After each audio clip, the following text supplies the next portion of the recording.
Hi, I'm Chelsea Manalo, and I am Miss Universe Philippines 2024.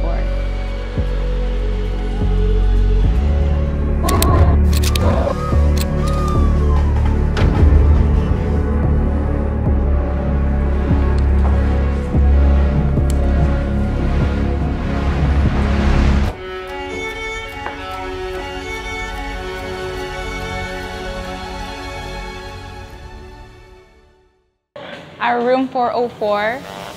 Oh my God. The memories. The memories. So I have here, of course, my best friends with me nung high school. I have here Jasmine and si JD. Every time ako ang nauunang umupo at dadating ka, naalala ko talaga, tatayo ako. Talaga. Kasi everyone has to walk dito sa side. Yeah. We used to have like sponty photo shoots over there at that corner, remember? There, oo. Yeah. That was so I remember everything. Meron po kaming tinatawag na business week nung SHS kami, and we were selling food there. Tapos po, medyo hindi kami nilalapitan. Sabi ko, Chelsea, anong gagawin natin? So, yung clear soda, nilagyan niya ng pink na food coloring. Tapos yun yung minarket niya sa mga dumadaan. We have pink soda here, pink float, ganon. So, people started coming to us. So, ayun po, parang sabi ko, you are so smart. We were in the mall. And then nadaan kami sa bench. Tapos nakita ko yung picture niya, nandun siya sa wall ng bench. And sobrang naalala ko yun kasi sobrang na-proud ako sa kanya na, uy, friend ko yan. Ang naalala ko po sa kanya, lagi po nakasmile pag pumapasok, pag hinatid ng parents niya. Tapos yung father niya, bago po mag-break, yung recess po nila, nandyan na kagad, tapos tatawagin, Ate Guard, kay Kulot. Yun po. Tapos, alam ko na po, tapos mamaya nandyan na po si Chelsea, kukunin niya na po yung baon niya. Ito yung hallway going to our professors' offices na minsan nakakatakot silipin, pero wala kaming choice. Oh my gosh. Ito yun. This is the faculty room of College of Arts, Science, and Technology. Pag kuha na ng grades, dito kami nagtatagal. Pinakuha namin si Chelsea as one of the ushers na mag-assist sa mga guests. So nakita namin potential niya dun kasi ang galing niya sa hospitality. She's really good, you know, in interpersonal skills. She's really know how to communicate with a lot of people. Yung thesis niya, meron siyang kasama. So every time na tatanungin siya ng panelist, siya lang yung sumasagot. So alam ko during that time na gusto niyang matapos. She is a creative thinker. When it comes to critical, analytical, and decision-making skills, she has been all of those qualities. Kami ng mga kaibigan ko, kapag nagkakayayaan ng kumain, they would say, Chelsea, saan tayo kakain? And then sasabihin ko daw palagi is, ano yun? I want real food! I want real food! So, ibig kong sabihin nun, gusto ko yung mga lutong pagkain. So, ito yung VMES. It didn't look like this before, but I remember, dito kasi kami kumakain. Dito ko mo-order ng food. Nalaman ko may ensaymada pa din dito hanggang ngayon. Kaya yun yung kakainin natin. Okay. First bite. First bite. Ang sarap pa din. Sobrang lambot talaga ng tinapay hanggang ngayon. Walang and sobrang dami ng cheese. Siomai! Ito yung kinakain ko. Actually, minsan may kasama tong kanin or kahit walang kanin, okay lang. Magbabalik college tayo. Ganito lang talaga.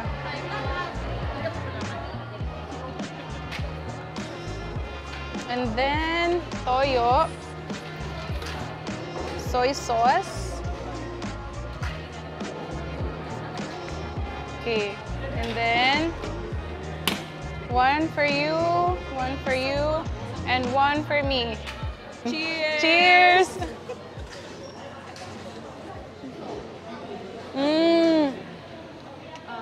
Che, I am beyond proud of you. You've become this amazing woman na makaka-inspire pa ng mas maraming tao. I love you so much. Don't forget who you are.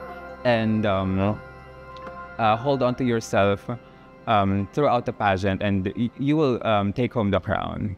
Manifesting. Here we are sa Oval, sa track and field area ng Lasal Araneta.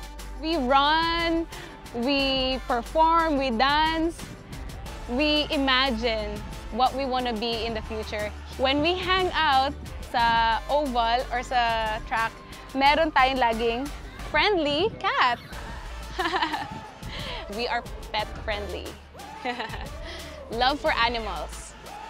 We hope that you will bring the next crown for the Philippines. I will pray and pray to Saint Lasal that you can make it and you can bring home the crown. The De La Salle Araneta University community are always here to support her journey as our future Miss Universe. Maintain meaningful and intimate communication with God. Ngayon, itutur ko kayo sa aking exhibit that is here in May Kawayan City Hall. Lahat ng mga ginamit ko, my journey also as a model and also my startup as a beauty queen. Oh my God! Ngayon ko lang ito nakita actually. So this, ginamit ko to nung prom night, nung high school ako. This is my prom dress. And of course, you can see that I was star of the night. Para malaman nyo, itong photo na to, I'm actually left-handed. This was my first birthday.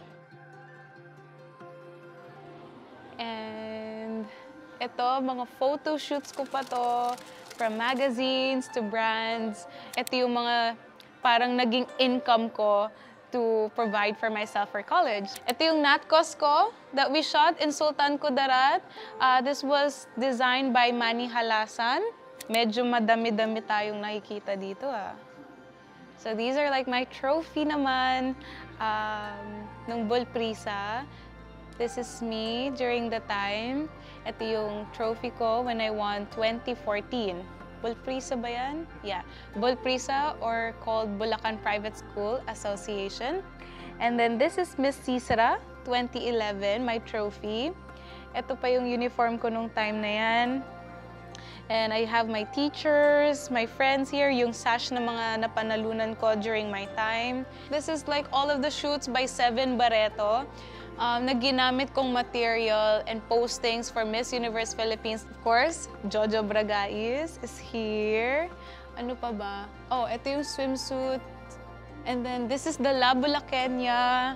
Etong shoot na to, ito parang experiment shoot lang siya na ginawa namin ni Seven. And this was, I think, the first time I ever met him.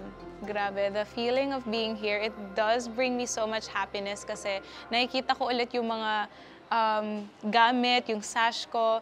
And I'm also kind of thankful for my mom and my dad for really keeping all of this together. Gusto ko din ipakilala sa inyo, of course, yung napaka-supportive kong mother of all, si Mama Benz. Siya lang naman, of course, yung isa sa mga naka-discover sa akin. I think madami kang ma-share eh. Yes. Ito yung maraming ma-share na memories. Hi Universe, by the way, I'm Benz. Na-discover ko si Chelsea at the age of 13, turning 14. Ano yung pinaka na-challenge ka sa akin? Siguro pinaka naging na-challenge ako sa batang to pag nagtatantrum siya. May tantrum ba ako? Ano yung tantrum ko? Ano yung tantrum ko? Oo, kasi bata siya noon. So, minsan, magtuturuan ko siya ng lakad. Pag pagod na, wala na, ayaw na niya. Kaya sasabihin sa akin ng mami niya, sungitan mo, pagalitan mo. So, going to Miss Universe, ano yung initial reaction mo nung nalaman mong sasali ako? Sabi ng mami niya, Benz, may ginawang kasalanan yung anak mo. May ginawang gulo. Sabi ko, ano yun? Sabi ko, ano bang nangyari? Ako naman kabado. Benz, yung anak-anakan mo, sumali na ng Miss Universe. Sabi ko, ha? Sabi ko ganon.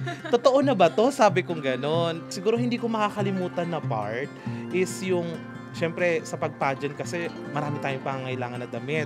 So, hindi naman lahat pwede nating hingin sa mga designers, kahit marami tayong kakilalang designers. So, na-experience po namin talaga na mag-mine ng damit.